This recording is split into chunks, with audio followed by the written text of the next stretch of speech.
The Las Vegas Raiders are deep into their search for a new head coach and general manager. They're working hard to figure out who will lead the team to the Super Bowl. It's likely they'll make decisions in the next couple of weeks. But there's some interesting news that's come up recently. The Raiders have reportedly, according to Florio, even Tom Brady played a part in bringing the two sides together. The big revelation in the article was that the Raiders have offered Ben Johnson a massive contract.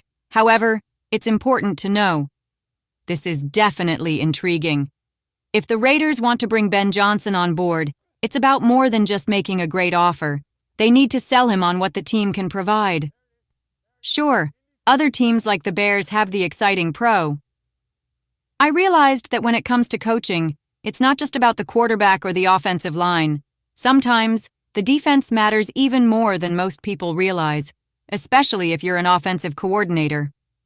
If you believe in your ability to turn around a team, you know you can get the best out of any quarterback, whether it's Aiden O'Connell or someone else. You'll have success on offense. But the defense? That's where things really need to come together. Maybe that's what Tom Brady has shown Ben Johnson, the potential for the defense to play a huge role in the team's success. It could be why Johnson is already considering taking the job with the Las Vegas Raiders. According to Mike Florio, a huge contract offer has been made to Johnson, although it's still being called a rumor. But let's be honest, when Mike Florio shares something, it's more than just a rumor. His reports carry a lot more weight than something you'd hear from a random person on Twitter. I know it's still early, and the season technically isn't over, which means a formal contract offer isn't supposed to be made yet. But behind the scenes, deals like this often happen much earlier than people realize. So, it wouldn't surprise me if the Raiders really have already extended an offer to Ben Johnson. But there's more to this than just the offer itself. Ian Rappaport, a highly respected source, shared some details as well. He mentioned that coaches and their agents, including big names like Pete Carroll and Robert Saleh, have been talking about the job openings. Let me share what Ian Rappaport had to say about it. According to Ian Rappaport, the buzz right now is that the Raiders' job is basically locked in for Ben Johnson. I want you to listen to what he had to say, and then we'll discuss it after. The Jaguars. And let me go back to Ben Johnson. You're right. Ben Johnson sounds like he'd be a top candidate for a lot of teams.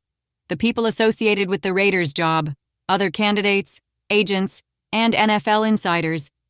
There seems to be an understanding that Ben Johnson is the leading candidate. A lot of people around the league think he's got it. They're not done yet, of course, and they haven't met all the requirements to officially hire a coach. Johnson can't even be hired until the season ends, but it definitely seems like that's the direction they're heading. So, there you have it. According to Ian Rappaport, Ben Johnson is likely to be the next head coach of the Las Vegas Raiders. This is a pretty big deal, and when you add in Mike Florio's report that a contract offer has already been made, it's clear there's a lot of momentum here. When you also hear that other coaches interviewing for jobs are talking about Ben Johnson landing with the Raiders, it seems more and more likely. If the Raiders do end up hiring Ben Johnson, I believe this will be a huge positive turning point for the franchise. A great head coach can make all the difference, even if the roster stays the same. Honestly, I think if the Raiders had Ben Johnson this season, we could have seen a very different outcome. I honestly believe that if the Raiders had Ben Johnson last year, with the same roster, and if they stayed healthy, they would have made the playoffs. They definitely would have been much better than where they ended up. A great coach can make such a huge difference. We've seen this with coaches like Andy Reid, who took the Chiefs from being a mediocre team to winning Super Bowls.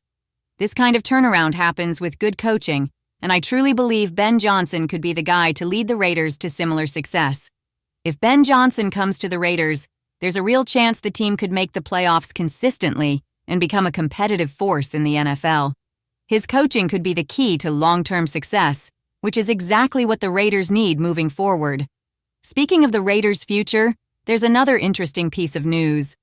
Pro Football Focus recently published an article ranking NFL teams based on their off-season assets, things like draft picks, cap space, and key contracts that need to be addressed.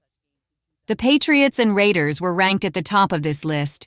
They have the best combination of draft capital and financial flexibility going into the offseason.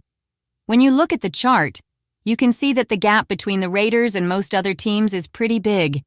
This is a huge positive for the Raiders. Not only do they have an opportunity to improve their roster, but with the right moves, they could set themselves up for success in the coming seasons. The future is looking brighter for the Raiders, and with Ben Johnson, they could be well on their way to becoming a playoff contender year after year. I don't want people to overlook something really important. Honestly, I don't care too much about the charts and rankings, but here's a key fact. The Raiders have 27 pending free agents. Now, some might see that as a negative, but a new general manager or head coach could actually see it as a big positive. Sure, it means some decisions need to be made, but with $125 million in cap space, the Raiders have a ton of flexibility. They have the ability to shape this team however they want. What's even better is that the team doesn't have a lot of bad contracts weighing them down. The Raiders haven't overspent on big free agent deals, except for maybe Christian Wilkins, but he's a proven game changer. We saw just how impactful he was before getting hurt this year. Plus, with key players like Max Crosby still under contract, the Raiders have a solid foundation. The incoming coach and GM will have a lot of control over the roster, from decisions about players like Malcolm Coe to figuring out which defensive backs and linebackers should stay or go. This level of flexibility is huge. It's actually the opposite of what a coach or GM would face in situations like with the 49ers, where you're dealing with aging players on long-term contracts, or the Saints, who have been struggling with dead cap space for years. The Raiders, on the other hand, are in a really strong position. I think Ben Johnson is factoring this into his decision too. The Raiders' situation offers a lot of potential for growth and change, and that's exactly what a coach like him would want. Lastly, I want to share something interesting that came out earlier. Not an article, but a tweet from ML Football. It's something that caught my attention, and I'll let you guys know what it said. Stay tuned. Did the Raiders draft the wrong Byron Young? It turns out that Rams superstar pass rusher Byron Young thought the Raiders were about to pick him. According to reports, the Raiders actually called him before the draft, only for the other Byron Young, the defensive tackle from Alabama, to be selected a few picks later. So, some are now speculating that the Raiders might have accidentally drafted the wrong player. Now, we don't know for sure if this is true, but it's an interesting situation. There were two players named Byron Young in the draft. One was the edge rusher from Tennessee, and the other was the defensive tackle from Alabama. The Raiders supposedly called the edge rusher, the one from Tennessee, and told him they were going to draft him. But when the pick came up, they selected the Alabama defensive tackle instead. This raises the question, did the Raiders actually mean to pick the edge rusher, Byron Young from Tennessee, and just make a mistake with the card? It's definitely possible. If we look at the Raiders' needs at the time, they had already taken Tyree Wilson with the 7th overall pick for the defensive line. But they still had a big need at the edge position, especially since Chandler Jones was aging, and Malcolm Coe wasn't really in the picture under Josh McDaniels and Dave Ziegler. It seems like the Raiders might have wanted to double up on pass rushers and get a second edge rusher. In that case, Byron Young from Tennessee could have been the guy they were aiming for. It's possible that an error with the pick led to them taking the wrong Byron Young. Of course, we may never know the full truth behind this, but it's a crazy idea to think about. There's also another rumor going around, though I'm not sure if it's confirmed, that the Rams' Byron Young from Tennessee was actually the player the Raiders were targeting all along. The agent representing both Byron Youngs has reportedly confirmed that the Raiders did, in fact, reach out to the wrong Byron Young. According to this agent, the Raiders meant to contact the Alabama defensive tackle, but accidentally called the edge rusher from Tennessee. While we don't know how true this is, it's an interesting twist to the story, and some are speculating that the Raiders may have drafted the wrong player. Looking back, when the Raiders first selected the Alabama defensive tackle, I wasn't impressed. I watched his tape and just didn't understand why they'd spend a third-round pick on him. Unfortunately, it didn't work out for the Raiders, as he was released earlier this season. He was picked up by the Philadelphia Eagles, but he hasn't played for them either. He's mostly been a healthy scratch or dealing with injuries, and it's unclear whether he'll ever develop into a solid player. On the other hand, The Byron Young the Raiders were likely aiming for, out of Tennessee, has been a solid player for the Rams. He's been a starter, and just last week, he had 8 or 9 pressures in a game. He's been a big reason for the Rams' success this season.